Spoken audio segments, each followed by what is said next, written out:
Hi everyone, it's Graham again and welcome back to my channel. So today I am back with part 3 of my August book haul. The books in this book haul are for book clubs and a couple of the books are based on a book that I read. Those purchases I made because I enjoyed a certain book. Does that make sense? Anyway, without much further ado, I'm going to dive in and show you these books. So, I read The Diary of a Bookseller by Shaun Bythell. It was July's pick from the TBR jar that Duncan, my husband, created for me way back in January at the start of the year. I absolutely, thoroughly adored this book. This will be in my wrap-up in the sort of first few days in September. I believe we're almost at September already. It's crazy, but I digress. So I read this, I enjoyed it. I did carry this over into August because I had my tooth out at the end of July, beginning of August, and I was kind of in a slump because of the pain and just I didn't feel quite myself. But I read this and I loved it, and it prompted me to purchase the author's other 2 books. So we have Confessions of a Bookseller by Shaun Bythell and 7 Kinds of People You Find in Bookshops by Shaun Bythell. And I bought these directly from Shaun Bythell's shop, which is called The Bookshop, and it's in Wigtown, a book town sort of down in the area of the borders of Scotland. And these books are signed by the author. So we have Confessions of a Bookseller, signed by Shaun Bythell, and we have 7 Kinds of People You Find in Bookshops, signed again by Shaun Bythell. And I'm so excited. I shall read you what this one is about. As the owner of the bookshop in Wigtown, Scotland, you might think Shaun Bythell's days are taken up with sorting through rare and valuable first editions, or snoozing by the fire with the latest literary gem, but you'd be wrong. Instead, beset by bizarre requests from customers who appear not to know what a shop is, locked in an endless struggle with Amazon, and terrorized by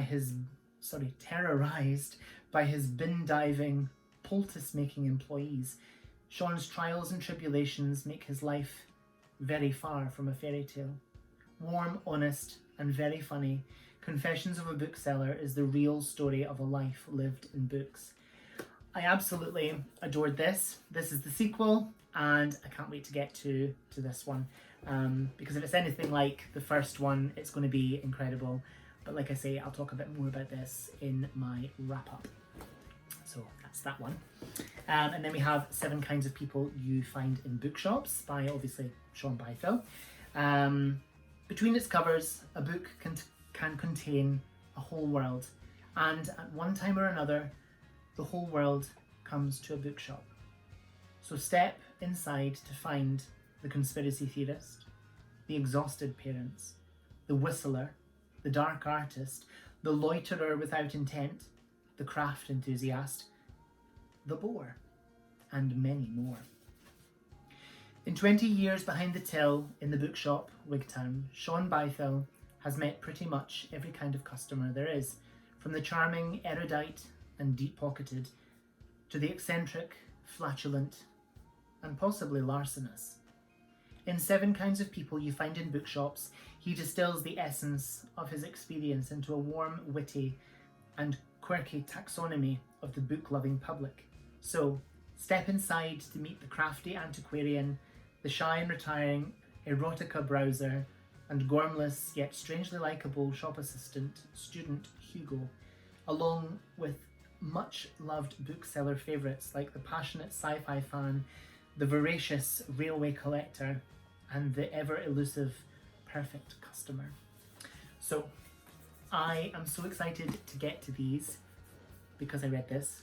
Thank you to my lovely darling husband for picking this to put in my TBR jar, because if I hadn't read this now, I wouldn't have these to read soon. So thank you. The next books I have are for book clubs, well, a book club, and It's the Frank Book Club, which is hosted by Simon Savage and Melanie Sykes. It was formerly called Sykes and Savage Book Club, but it's been changed to the Frank Book Club because that is the name of Melanie Sykes's lifestyle magazine. So they've changed it to that, and I think it sounds fab. So the book that I'm currently reading for that is Dara McAnulty's Diary of a Young Naturalist. This is not the copy I'm reading. This is the copy I'm reading. So I popped through to St Andrews and I went to Topping and Company, which is a lovely independent bookseller, bookshop, and I picked up the 3 books that I'm about to show you, this being one of them. This is a lovely paperback copy signed, well, with a signed book plate by the author, just in here. And I thought, I'll get to this, fabulous. And then I was in a charity shop a few days later and I found this unread first edition copy for £1. And I couldn't not, because I thought, well, I'll read this, I'll keep it as nice as I can. It's a first edition. I'm usually quite gentle with my books, but then I'll have my signed book plate paperback edition, which I will keep in pristine condition, because why not? So yeah, I'm halfway through this. I'm absolutely loving it. It's about a boy called Dara McAnulty, who is a naturalist, a conservationist, and he loves nature, he loves animals, he loves plants and beasties and creepy crawlies and all that kind of thing. But he is also autistic. He has autism, and his love for nature and wildlife is like it's almost like a salve to how he feels being surrounded by people and the situations that he comes across in life, and like dealing with bullying and all that kind of stuff. It's really beautifully written. At the time of publication, Dara was only 17 years old, and I just think that is incredible. He has such a way with words. It's so poetic, it's so lovely. But I shall read you what it's about. Diary of a Young Naturalist chronicles the turning of Dara McAnulty's world. From spring to summer, autumn to winter, on his home patch, at school, in the wild and in his head.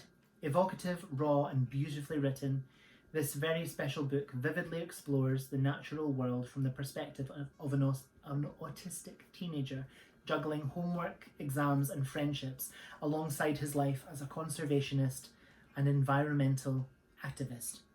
With a sense of awe and wonder, Dara describes in meticulous detail encounters in his garden and the wild with blackbirds, whooper swans, red kites, hen harriers, frogs, dandelions, skylarks, bats, cuckoo flowers, Irish hares, and many more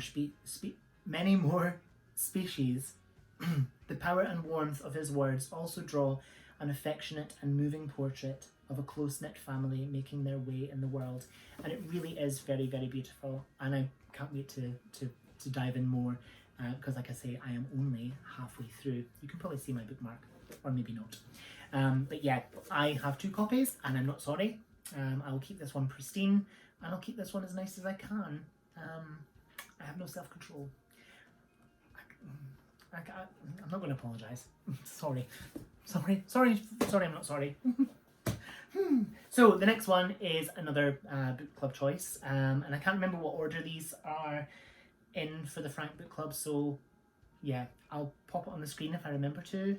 But this is Leave the World Behind by Rumaan, and I've heard really good things about this. This sounds really up my street. Amanda and Clay are enjoying a taste of the good life when Ruth and GH, an older couple who claim to own the remote holiday home they are staying in, arrive seeking shelter. These strangers say that a power outage has swept the city, but with no phone service and the internet down, the facts are unknowable. What has happened back in New York? Is the holiday home truly a truly safe place for their families, and are they safe from one another? It sounds like a sort of post-apocalyptic kind of story, and I'm there for that. And who doesn't like deer on the front of their books? Yes, I do. There we go. So the last choice for the Ferrante Book Club, but like I say, I can't remember which order these last two are in, is The Lying Life of Adults by Elena Ferrante. This has a very strange front cover, so you can sort of see like an underneath cover as well, which I'm kind of like, it's very strange. Yeah, I think you see that a lot in American paperbacks, I'm sure. I might be wrong, I don't know.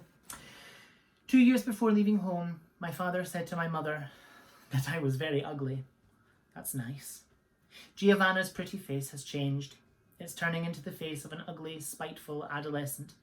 But is she seeing things as they really are? Where must she look to find her true reflection and a life she can claim as her own? Giovanna's search leads her to two kindred cities that fear and detest one another. The Naples of the Heights, which assumes a mask of refinement. I don't know where a dark mask of refinement came from there. And the Naples of the Depth, a place of excess and vulgarity. Adrift, she vacillates between these two cities, falling into one, then climbing back to the other. But neither seems to offer her any answers. This powerful new novel, set in a divided Naples by best-selling author Elena Ferrante, is a singular portrayal of the transition from childhood to adolescence and adulthood. Clearly, I can't read, but yeah, I make a good pretense of it. That sounds so good, and I'm really excited to get to this. But like I say, I will pop it somewhere on the screen which order these last two are in for the Frank Book Club. All I know is that Diary of a Young Naturalist is August's choice, so I'm currently reading that. But yeah, I'm so excited to get to all of these books, and so excited to add them to my collection, and so excited that you are watching still. Thank you so much. Whatever you're doing, I hope you have so much fun doing it. Whatever you're reading, I hope you love it. Stay fabulous, be amazing, be yourself, stay safe, and I'll see you again soon for another video. Bye bye.